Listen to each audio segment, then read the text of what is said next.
Some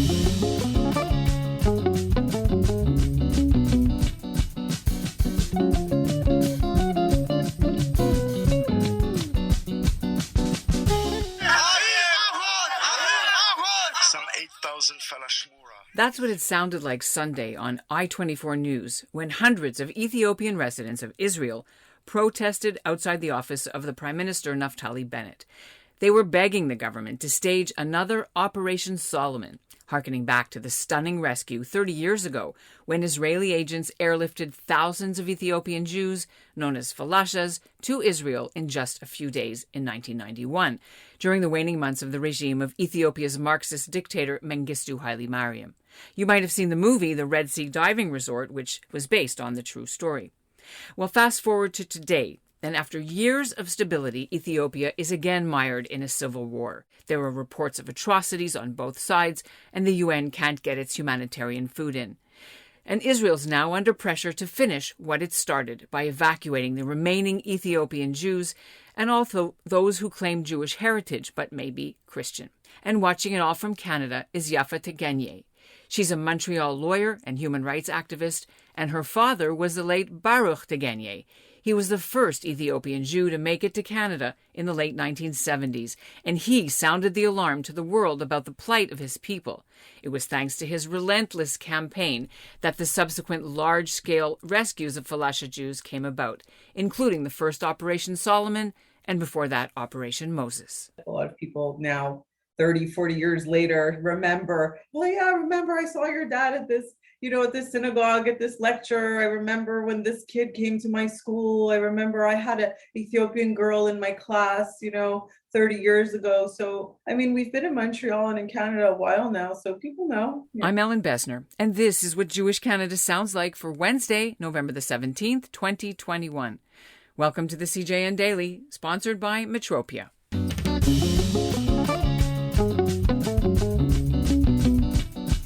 During the 1980s and 90s, Yaffa Tegegne's father was the most high-profile Ethiopian activist urging the Jewish diaspora to support his ancient community. With ties back to King Solomon and the Queen of Sheba, some called them the lost tribe of Dan.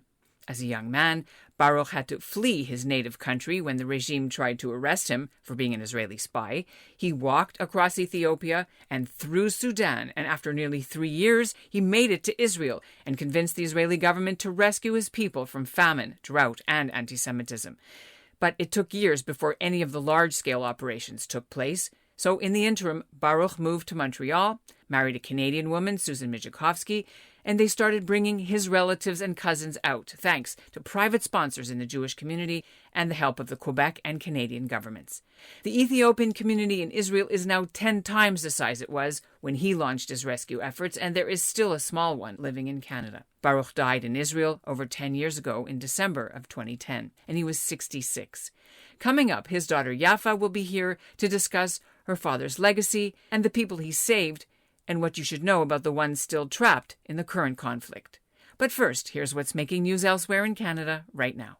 I'm Seth Klein in Vancouver on the unceded territories of the Musqueam, Squamish, and Tsleil-Waututh nations, and this is what Jewish Canada sounds like. Remember we did that story about the teenager who created a daily prayer book app for Apple Watches? Well, Eitan Steinfeld tells me that since the story aired, he received a ton of new downloads, and he's already created a new app. This one is for Psalms, all 150 Tehillim. Apple accepted his submission, and the new app is live as of a few days ago. Eitan is 14, lives in Toronto, and he started coding these apps after his grandmother gave him an Apple Watch for his bar mitzvah. If you're of a certain age, you might have participated in the rallies and protests in Canada in the 1970s to free Soviet Jews. I know my family did. And then just a few years later, Canada's Jewish community was presented with another rescue challenge to take Ethiopian Jews out and bring them to safety in Israel or the diaspora. And Baruch Tegegne was at the center of that movement. His daughter Yaffa joins me now from Dollard. The current civil war, in Ethiopia has prompted, as I mentioned, Sunday's demonstration, asking to hurry up and get the last groups or some groups, or I don't actually know how many numbers of people to Israel and airlift them there. Are you watching this, first of all? closely. Are you watching the situation there, and what do you make of this latest urgency that Israel's under pressure? The situation is touchy. People have to understand that it's about 5,000 people that they're looking to bring from Ethiopia. I believe that the people who are interested or pushing to bring them to Israel are using this political situation as a way to put pressure on the government. On the Israeli side, I believe that there isn't any clear evidence that there is any immediate danger for these specific 5,000 people, from in terms of the conflict, that they're in any more danger than anybody else in the country. That being said, I think bringing them, these are Falash Mora, and that's an entire other issue. So the basis of them coming to Israel would be based on family reunification and humanitarian assistance. And I think that's the ultimate reason that the Israeli government has to decide what its, strategic or geopolitical interests are versus their humanitarian commitments. So can we explain a little bit and unpack the whole Falash Mora? So the term falasha was a term that Christians used it means stranger or other or foreigner, and that's the term that was used to describe Jews. Falash Mora are a different group. They're people around the, I believe, turn of the century. Many Jews were forced into conversion, and they essentially said either become Christian or have all your lands taken away, and they became tenant farmers instead of landowners. And many people left. It was under tremendous duress, and many people left the faith and became Christian. That being said, it was still communities, ties, families that some people became Christian, some people stayed. It's a complicated issue. Many Ethiopian Jews in Israel do not feel that the Falash Mora should be brought to Israel. Many people do not agree that they should intermarry. They feel that they're Christian and they left the faith, and others preserved the faith and suffered the consequences. So that's kind of the debate. On the other hand, based on family reunification, if you have a close family member, a parent or a brother or sister who went to Israel because they were Jewish, you, under the law of reunification, have the right to go live with your family, which is something that most, modern immigration systems, accommodate for. And it's become a humanitarian issue because at the end of the day, we are saving lives, we are improving lives, we're strengthening the diversity and the community of Israel by bringing people and giving them opportunity to better their lives. And that's kind of where it stands. It's just a matter of when does this end? How many more you bring have more connections and more family. And there's been many times where they've tried to end this aliyah, and it seems to be a continuous issue. So it's touchy for the Israeli government, I think. Also because the optics are so fraught. If you don't rescue people, you're accused of being heartless. How could you do this? You weren't rescued, I should say, during the Holocaust. And then it causes more social problems in Israel too. So plus, do they need Ethiopia in that area for, strategic reasons? There's a really good documentary called Jerusalem, which I think JNF is going to show sometime soon, I heard. But it really elaborates upon the details of the geopolitics and the interest and strategy of Israel, how much it invested in infrastructure and security and all kinds of technology in Ethiopia. How essentially they really did have to pay for taking out the Jews, and how that impacted the leader. They paid him and he left, and it changed the history of Ethiopia. When you observe your family or relatives and how things are in Israel for the Ethiopian community, what are the 2 or 3 main challenges that need to be fixed, in your opinion? Look, I mean, it comes down to, you are a visible minority no matter what. And it doesn't matter how many waves of immigrants that you have from different countries in Israel. Ethiopians, after 2-3 generations, still look Ethiopian.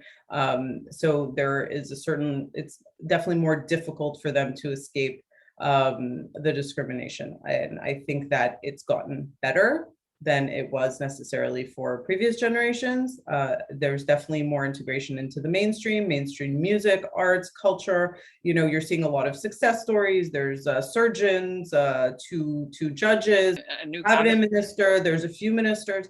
That being said, I think that Ethiopians have always been fighting for their rights from the beginning, including, the reason, I think part of the reason that the immigration in Aliyah happened was because they organized, my father and other leaders in the community organized back in the 70s. They've always organized to assert their rights, whether it was against forced conversions, whether it was to demand their rights as to recognize their leaders as as Rabbanut. The Kesim weren't recognized for a long time. So this is part of their story and their struggle. I think that they've made gains, and I'm happy that they're even getting, frankly, angrier than they ever, and louder, than more powerful than they ever were, and taking their seat in Israeli democracy.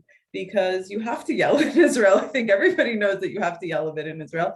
And I think it's a good thing, and they should demand to be treated equally and have equal rights in Israeli society. I don't, for them.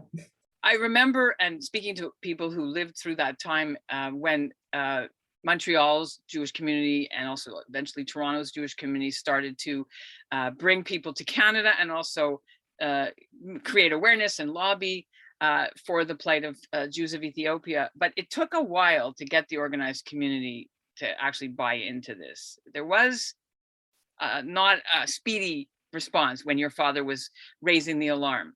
Do you remember or did he tell you what his frustrations were trying to do this race against time to get them here?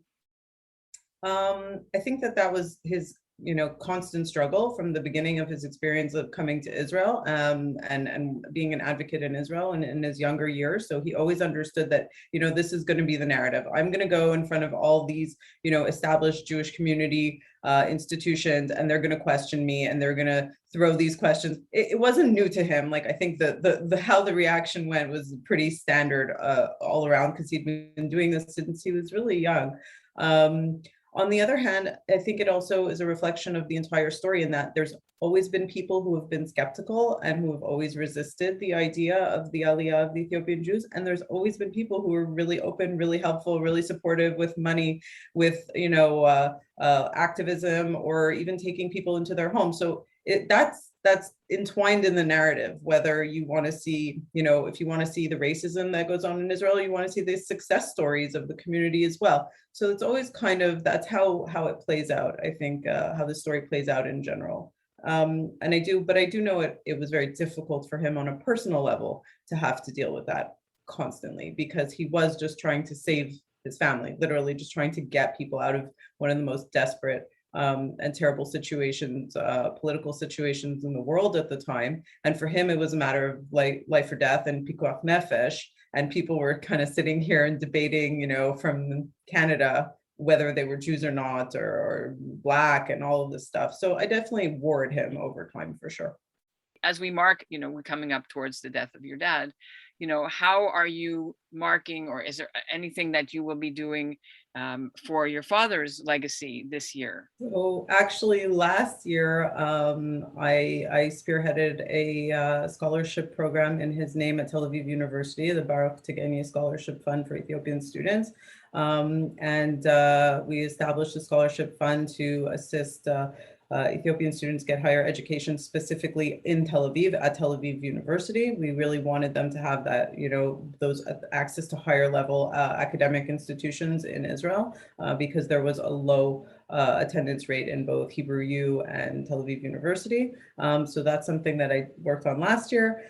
This year, I'm also I'm consulting with the Goodman Foundation, and that's another family from Montreal that's making a huge donation and trying to establish further scholarship funds to increase graduate level studies, because there's a real lack of graduate level Ethiopian graduates and masters and PhDs. To improve access to those fields, and the Goodmans have also created the Orit program, which is a special program within Tel Aviv University that is dedicated to preserving the cultural heritage and traditions and religious practices of the Ethiopian Jews, which are dying out with the older generation. So that's what I'm doing. That's what I keep doing. That's what I did last year. I think I honor my father's legacy as much as I can, whenever I can. And there's also a basketball league, a really interesting basketball tournament that's happening this Friday in Israel. It is a Ethiopian basketball league with 28 teams from across the country, and they're doing it in honor of my father this year. So lots of interesting things going on, lots of interest in this issue lately, and I'm happy. And that's what Jewish Canada sounds like for this episode of the CJN Daily, sponsored by Metropia. Integrity, community, quality, and customer care. Today's listener shout-out goes to Cheryl Genscher of Thornhill. And we'll close with a sneak peek at tomorrow's episode. This is actually going to be part 2 of our look at the anniversary of Operation Moses, which is coming up this weekend. On Thursday, you'll hear the untold but true story of the Canadian social worker who didn't wait for the massive airlifts like the ones we see in the movies. Instead, Mark Zaretsky arranged for phony offers from Montreal universities and CEGEPs. He mailed fake wedding invitations, and he even fostered 3 Ethiopian sisters in his own home. And now a new research project is showcasing his heroic work. People just opened up their homes to children from Ethiopia, and it came with a lot of challenge. That was very challenging, I imagine, for an established family here in Montreal to come and say, I'm opening up a home. I accept that they're Jewish. I'm saving them from somewhere. They don't speak a language. They come with trauma. They come separated. Like it's a massive humanitarian giving of yourself to do something like that. And it just kind of, I don't know, people just did it. It's unbelievable. The Limud Toronto Festival takes place on Sunday, November 21st. Limud features educators, performers, authors, activists, and innovators from around the world. The Limud Festival of Jewish Learning celebrates creativity, diversity, inclusivity, and discussion. Everyone is welcome. All tickets to Limud are pay what you can. Learn more at limud.ca.